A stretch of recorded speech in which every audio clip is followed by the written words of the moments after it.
According to IMDb, Us is 1 hour and 56 minutes. But if you include the credits, the studio intros, and the growing feeling of dread after realizing trailers don't spoil every death and surprise in this non-stop climax of a movie, you can round it down to about 11 minutes and 11 seconds. This movie flies right by without somehow feeling fast-paced or rushed, and I believe it's because Jordan Peele has mastered one of my favorite filmmaking principles: suspense, build up and release.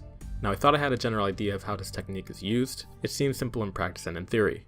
You pull the rubber band back by using some long shots, usually with ominous music in the background, someone staring down a dark hallway, something horror themed like that. In the action genre, it might be staring down an enemy, with a gun slinged around their waist, like good, bad, and ugly. And then you release the rubber band with a quick cut and a burst of action. But the way Jordan uses it is more like a slinky on an escalator. Okay, enough metaphors, let me explain. One thing leads to another very well in this movie.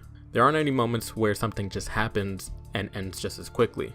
It still has those things you can expect from horror movies, someone doing something stupid out of curiosity, then those long shots I mentioned, a couple jump scares, you know the deal. But just because you might know how something is generally going to play out, doesn't make it any less terrifying when it happens. The actors are a big reason these transitions from scene to scene work so well. Lupita Nyong'o is amazing in this movie. She looks scared out of her mind when things get creepy, but you can see her slowly building determination. And I'm just talking about the light side Lupita. The dark side Lupita is straight up nightmare fuel. As a matter of fact, every actor who has Doppelganger does a great job at both roles.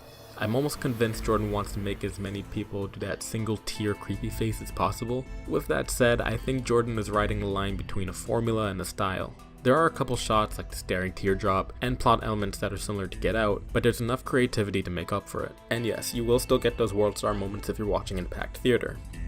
Now, I'd like to take this moment to talk to you about Skillshare. No, just kidding, I just want to talk about movie ratings for just a second. When I started this channel, I wanted to avoid giving movies a number, letter, or thumb rating, because I thought that most movies are better in certain aspects than in others, and each person might prefer different aspects. So here's what I'll do. For the first few reviews of this channel, I recommend movies the way some of my favorite reviewers did, the old school 2-sum rating system. And so, for the movie Us, I am proud to give this movie my first ever 2 thumbs up.